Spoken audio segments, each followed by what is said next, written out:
Hi everyone, it's Derek from the iReady podcast here, and this is my reaction to the 2-0 defeat against Lyon in the Europa League Group A Game 1 tonight.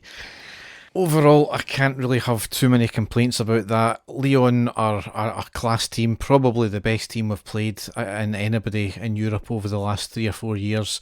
The golfing class showed through tonight, certainly. They're worth over £100 million. They are one of the top, if not the top ranked side in the competition, so we knew it was always going to be a difficult game. They were missing a few players. I felt we more than held our own in the first half for a large chunk of it anyway, and then Lyon got their goal, I would say, largely against the run of play, and then that's when it all really crumbled from us. We stopped Lyon doing a lot in our defence. McGregor never really had a lot to do. But the big problem is when we had our chances, we never taken them, and their keeper never really had much to do either. Both keepers had a couple of good saves. It was more of a midfield battle, which we lost out on, unfortunately. 4 changes from the St Johnstone game at the weekend there. We had McGregor, Tavernier, Goldson, Balogun, Barisic, Lundstrom, Davis, Kamara, Aribo, Kent and Morelos. On the subs bench we had McCrory, Bassey, Patterson, Bakuna, Wright, Roof, Kelly, Sakala, Arfield and McClellan. So certainly a decent team. Certainly from past outings in Europe, that team was more than capable of producing a performance. So in the first half, I felt it was quite a decent performance, and we had a large chunk of the game, apart from going a goal down. Up until around the 20th minute, we were, I would say, the better team. We were pressing when we needed to, keeping our shape and very crisp passing, forcing Lyon into a lot of mistakes, which, given their quality, was probably quite uncharacteristic of them. Lyon then started to come back into it around about the 20th minute. They were not playing better than us, I would just say they were matching us at that point, and then all it taken was one mistake from Kent in the middle of the park and a piece of stunning finishing, and we found ourselves 1-0 down. That happened on the 23rd minute. Kent, as I said, lost the ball cheaply in midfield. The ball was passed to the left. Leo drove the ball forward, cuts inside, does a step over, Lundstrom completely outdone, and the boy hits a stunning 20-yard curling shot into the bottom right corner. As I said, it was against the run of play, despite Stephen Craigan turning around and saying that Lyon deserved the lead. I wouldn't have said that at all up until that point. But, you cannot legislate for finishing like that. It was an absolute stunning finish. However, it was the cheap loss of possession in midfield once again from Kent. It was not good enough.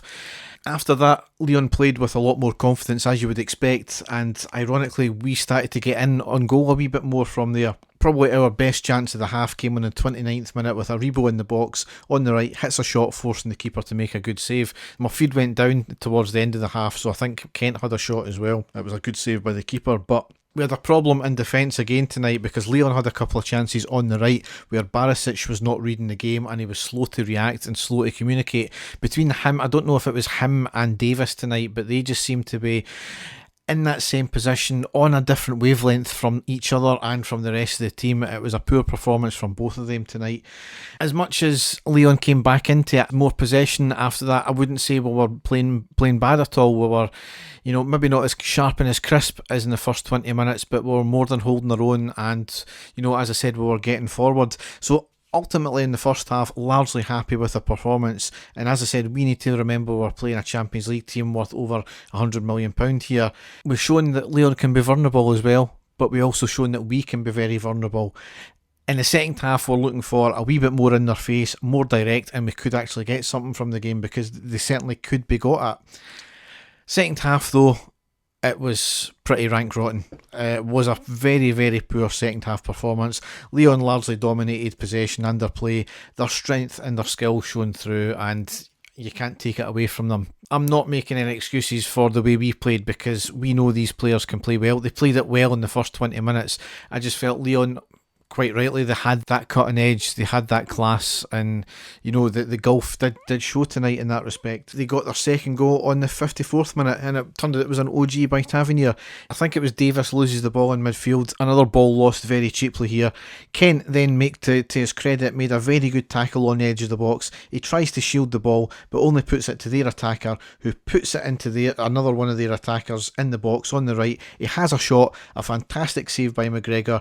The ball spills quite fortunately to their attacker, who squares it to another attacker who controls it, hits a shot, bit of a pinball where it hits off our defender, off the line, off Tavernier, and then trickles in. So certainly it was great from McGregor to make the save. A bit of fortune Lyon got there with the break of the ball, but where was the marking picking up that other player? You had two players on the line, one player should have been marking that attacker, and then he hits a shot which we'll get into later on, and again, a bit of fortune, it pings off a couple of players into the back of net. So can you blame Tavernier for that one? I would like to think though that there should have been somebody marking him in the first place there. Maybe it was the break of the ball initially.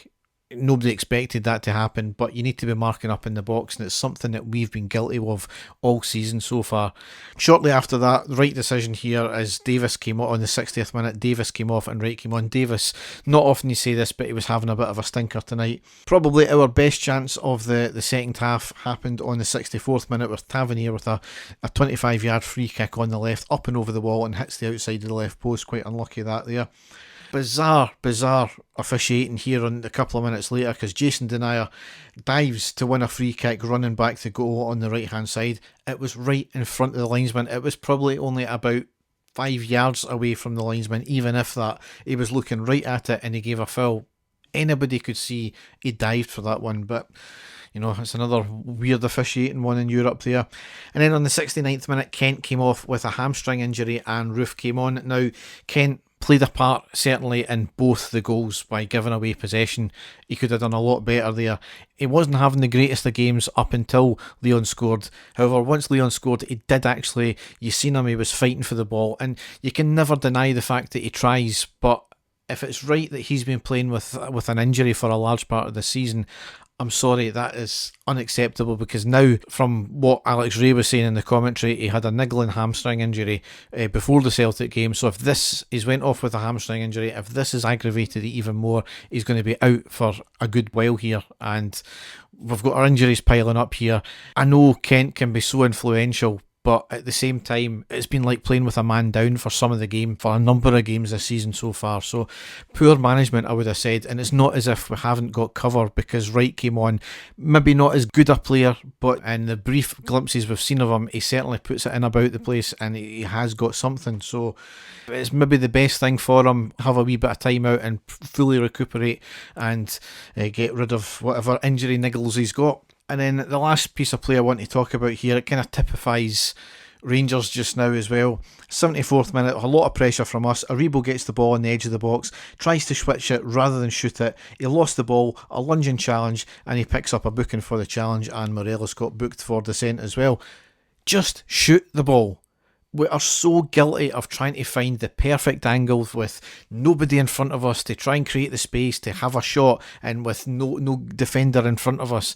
You know, do you think the attacker who hit the shot for Lyon's second goal was thinking, oh, I better switch this to my other foot to try and get clear in space? No, he just blasted the ball, and he got a bit of fortune because it was hit with such pace it cannoned off a couple of players and into the back of the net. It doesn't matter how the ball goes in the back of the net as long as it goes in, and that is something we are very guilty of in this Rangers team this season.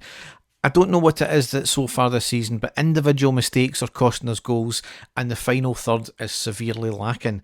And it's things like this, we're not taking shots. You know, somebody highlighted on Twitter is we're needing 6 or 7 attempts to score a goal.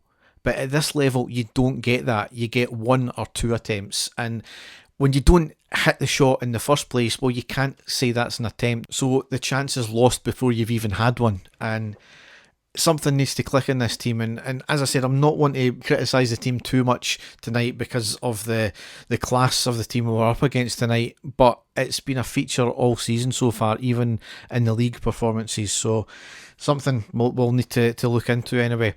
But we'll need to regroup because we play on Sunday. It's a 3 o'clock kickoff against Motherwell. It's Flag Day, so certainly something for all to look forward to. And we'll just need to put this one in the bag and forget about it. So I won't be back with a post-match for the Motherwell game. I've got family commitments that night, so hopefully I'll try and persuade Dave into doing a post-match. I will only get to see half the game as well.